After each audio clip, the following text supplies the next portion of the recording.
गांव को शहर से जोड़ती सड़क, नहीं जोड़ पाती बूढ़े माँ बाप की आंखों में पल रही आस, जब उनके बच्चे उन्हें छोड़कर शहर को कर गए प्रवास। दोस्तों, आज बूढ़े बाप की ये दिल छू लेने वाली कहानी अगर आप लोगों को पसंद आए तो प्लीज़ वीडियो को लाइक और चैनल को सब्सक्राइब जरूर करिएगा। बाबा, आप ये पानी पी लीजिए, आपका गला सूख रहा है और आपको तो लगता है बुखार है। कब तक ऐसे बिना दवाई के रहेंगे? चलिए आपको हॉस्पिटल ले चलती हूँ। पारुल ने एक पेड़ के नीचे लेटे बूढ़े व्यक्ति से कहा। दरअसल पारुल का घर उस पेड़ के ठीक सामने था। आते जाते लोग उस बूढ़े व्यक्ति को खाना दे दिया करते थे और इसी तरह पारुल भी उन बाबा को कुछ खाना दे दिया करती थी। लेकिन आज जब मंदिर से आते समय उसने देखा कि बाबा पिछले 3 दिन से सिर्फ लेटे हैं। उनके शरीर में कुछ ज़्यादा हलचल नहीं हो रही है, बस बेजान से लेटे हैं। तो चिंतावश वह बाबा के पास आई और उनसे उनका हालचाल पूछने लगी। जब उसने देखा कि वो बीमार हैं, उन्हें बुखार आया है, तब पारुल अपने घर जल्दी से गई और कुछ रोटियां और सब्जी लेकर आई और बाबा को खाने के लिए दिया। बाबा से खाना खाया नहीं जा रहा था क्योंकि लगभग 85 साल उनकी उम्र हो गई थी। मुंह में दांत भी नहीं थे। अब यह देखने के बाद पारुल सोचने लगी कि बेचारे बाबा को मैंने बेकार में ही रोटियां दी, मुझे उनके लिए खिचड़ी बनाकर लाना था। पारुल मन ही मन अफसोस कर रही थी और कुछ दवाई खिलाने के बाद अपने घर चली गई। इसी तरह रोज सुबह शाम खिचड़ी और दवाइयाँ उन बाबा को खिलाने लगती है। धीरे धीरे, देखते ही देखते 2-3 दिन के अंदर वो बाबा ठीक हो गए। एक दिन पारुल जब अपने बच्चे को स्कूल से छोड़कर आई तो वह बाबा के पास बैठ गई और उनका हालचाल पूछने लगी। कहने लगी, बाबा, अब आपकी तबीयत कैसी है? अब तो आप देखने में ठीक लग रहे हैं। बाबा, क्या आपका कोई परिवार नहीं है? अरे कोई तो होगा जिसे आप अपना कह सकें। इस दुनिया में आप अकेले हैं क्या? उस बूढ़े व्यक्ति ने कोई जवाब नहीं दिया। थोड़ी देर चुप रहने के बाद बोले, बेटी, तुम अनजान होते हुए भी मुझे खाना खिलाया, मेरे लिए दवाइयाँ लाई, मेरी सेवा की तुमने। मैं तुझे दिल से आशीर्वाद देता हूँ।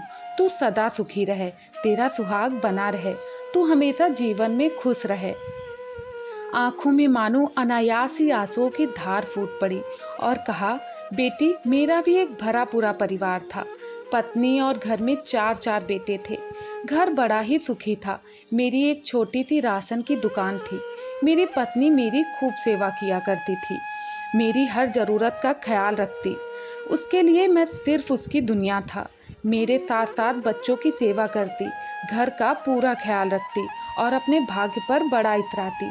भगवान का धन्यवाद करती, कहती मेरे 4-4 बेटे हैं, घर में 4-4 बहुएं आएंगी, नाती पोतों से आंगन भर उठेगा। बड़े सपने थे उसके। मेरा बड़ा बेटा अजय पढ़ने में बहुत तेज था। मैंने जैसे तैसे करके उसकी पढ़ाई को पूरा किया, उसे इंजीनियर बनाया। इंजीनियर बनते ही वह विदेश चला गया। उसे अच्छा पैकेज मिला।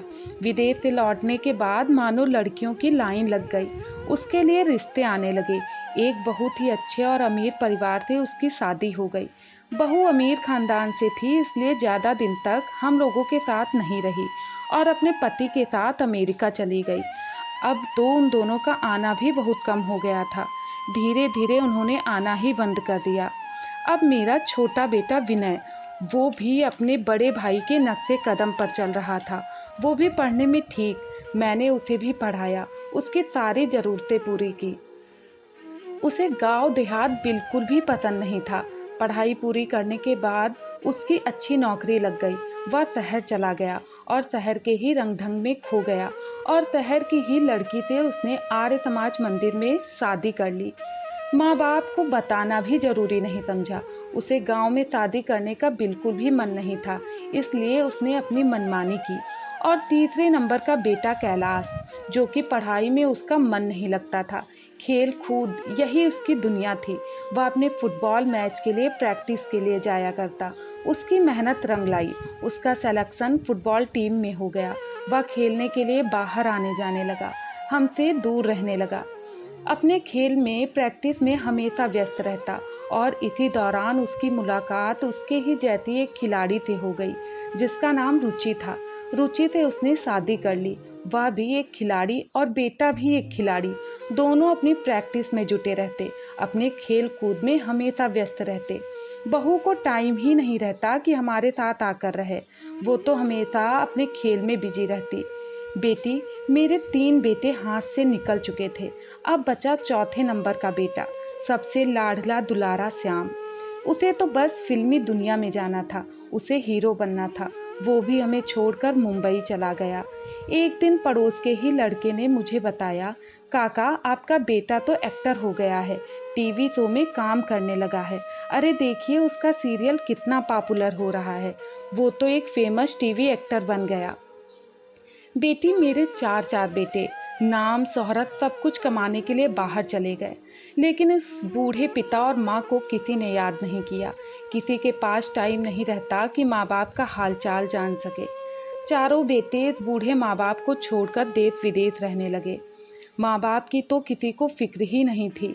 अब धीरे धीरे मेरी पत्नी भी बीमार रहने लगी। उसे बच्चों की हमेशा याद आती। वो इंतजार करती कि उसके बच्चे आएंगे।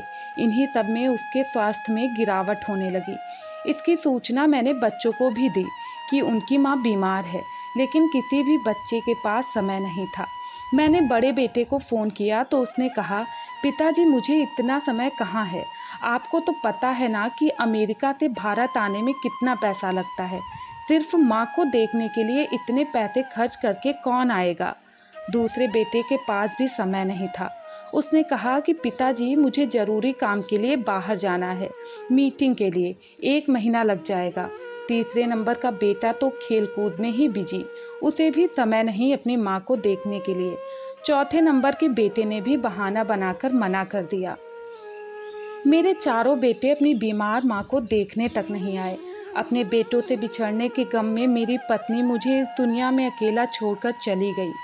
ऐसा भी क्या जो बेटे कमाने में व्यस्त हैं। अपनी माँ की मौत पर आंसू बहाने तक नहीं आए। अस्थि कलश रखा रह गया। अंत में आकर मैंने उसे विसर्जित किया। अब मेरा मन दुकान के साथ साथ घर में भी नहीं लग रहा था। मेरी पत्नी जो घर में नहीं थी, जो मेरा इंतजार करती। बेटे बड़ा नाम दाम कमाने के चक्कर में पिता को भूल गए थे, माँ को भूल गए थे। उन बेटों के घर में, उनके ज़िंदगी में एक बाप के लिए जरा भी जगह नहीं थी। मैं पूरी तरह से अकेला पड़ गया। कुछ दूर के सगे संबंधियों ने चाकू की नोक पर मेरी सारी प्रॉपर्टी को हड़प लिया, मेरी दुकान को हथिया लिया। मैं पूरी तरह से बेघर बेरोजगार हो गया, सड़क पर आ गया। इसी तरह भटकते भटकते मैं इस शहर में चला आया। यही पेड़ मेरा आशियाना बना। इसी के नीचे बैठकर मैं भीख मांगने लगा। आते जाते लोग मुझे भीख दे दिया करते और तू भी मुझे कुछ खाना खिला दिया करती है। यही मेरी जिंदगी है। इतना कहते कहते उस बूढ़े बाप की आंखों से आंसू रुकने का नाम ही नहीं ले रहे थे, जिसे देखकर पारुल की आंखों में भी आंसू आ गए। वह फूट फूट कर रोने लगी और कहने लगी, बाबा आज आप अभी मेरे साथ मेरे घर चलिए। बाबा उससे पहले कुछ कहते, पारुल उनका हाथ पकड़कर अपने घर ले आई। पारुल उस बूढ़े व्यक्ति के दोनों बेटे खिलाड़ी कैलाश और एक्टर श्याम को अच्छी तरह से जानती थी। उसने यह बात अपने पति से बताई। उस बूढ़े बाप की सारी व्यथा को अपने पति से कहा। यह सुनने के बाद उसका पति भी चौंक गया और उसे भी बड़ा दुख हुआ। पारुल का पति नमन पेशे से एक वकील था। पारुल ने 5 दिनों तक उस बूढ़े बाप की सेवा की, उन्हें खिलाया पिलाया। अब 5वें दिन पारुल के पति नमन ने उस बूढ़े बाप के पास आकर कहा, बाबूजी इन कागजात पर साइन कर दीजिए। मैं इन कागज को कोर्ट में पेश करने वाला हूँ। मैं आपके बेटों के खिलाफ नोटिस डालने जा रहा हूँ। यह सुनने के बाद उस बूढ़े पिता ने कहा, बेटे अपने ही बेटों पर मैं केस कैसे कर दूँ। तब नमन ने कहा, बाबा आपको आश्चर्य क्यों हो रहा है। माता पिता अपने गुजारे के लिए बच्चों से गुजारे की राशि मांग सकते हैं। जब उन्हें कोई शर्म नहीं तो आप क्यों सोच रहे हैं। नमन की बातें उस बूढ़े पिता को अच्छी लगी। उन्होंने तुरंत दस्तखत कर दिया। अब चारों बेटों के पास कोर्ट का नोटिस जा चुका था। जो बेटे अपने पिता को देखने के लिए आ नहीं पा रहे थे, वो भागे भागे कोर्ट का नोटिस मिलते ही चले आए। कोर्ट में जब चारों बेटे एक साथ पिता के सामने आए, तब उस बूढ़े बाप ने अपने चारों बेटों को एक साथ देखकर उन्हें गले से लगा लिया। माँ के मरने का शोक प्रकट करना चाहा, उनसे सारे सुख दुख कहना चाहा, लेकिन बड़े बेटे ने गुस्से में कहा, पिताजी, आपको जरा भी शर्म नहीं आई हमें कोर्ट का नोटिस भेजते हुए। अरे आप में इतना लालच, आपको पैसे ही चाहिए थे तो मांग लेते, मैं भिजवा देता। यह सब तमाशा करने की क्या ज़रूरत थी? आपने मेरा नाम खराब कर दिया, मेरे दोस्त मुझ पर हंस रहे हैं। तब दूसरा बेटा बिना देरी किए तुरंत बोला, अब आपको इस उम्र में पैसों की भूख हो गई है, आपको तो किसी वृद्धा आश्रम में जाकर रहना चाहिए, अब आपकी उम्र ही कितनी बची है। इस पर तीसरा बेटा बोल पड़ा, मेरी इतनी महत्वपूर्ण प्रतियोगिता थी, उसकी प्रैक्टिस छोड़कर मैं यहाँ चला आया, आपको मेरी तरक्की देखी नहीं जाती क्या? फिर चौथे बेटे, जो कि घर का सबसे लाडला था, उसने कहा, पिताजी, मेरे पीछे पूरी मीडिया आ गई है, शूटिंग के लिए विदेश जाना था, लेकिन आपने अड़ंगा लगा ही दिया। अपने चारों बेटों की बातें सुनकर वो बेचारे लाचार से कुर्सी पर जाकर गिर पड़े। पारुल ने उन्हें थोड़ा पानी पिलाया और थोड़ी देर के बाद लंबी सांस लेते हुए उस पिता ने कहा, मुझे शर्म आती है कि मैं तुम जैसे बेटों का जन्मदाता हूँ। तुम चारों अपने संस्कार और अपनी परवरिश भूल गए। मेरे बच्चों के लिए बस नाम, छवि, पैसा और विदेश की शूटिंग ज़्यादा ज़रूरी है। तू तो मेरे घर का सबसे बड़ा बेटा था, तू मेरी सबसे पहली संतान था, जिसे मैं सबसे ज़्यादा प्रेम करता था। तेरे लिए क्या कुछ नहीं किया मैंने, तू मुझे शर्म की परिभाषा सिखा रहा है। अरे जिसकी माँ मर गई हो वो अपनी माँ को देखने नहीं आया तो उसे शर्म नहीं आई, और मुझे आज शर्म आनी चाहिए। और विनय, तू मुझे वृद्धाश्रम में रहने के लिए कह रहा है?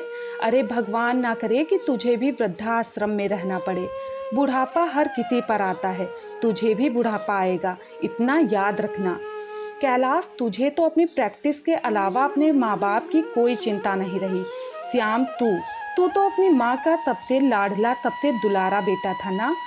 मर गई तुझे याद करते करते, उसकी अस्थियों को बहाने तक नहीं आया, तू उसे हाथ लगाने भी नहीं आया। कैसे बेटे हो तुम सब, नालायक निकम्मे। तुम जैसे नालायक निकम्मे बेटे भगवान किसी को ना दे।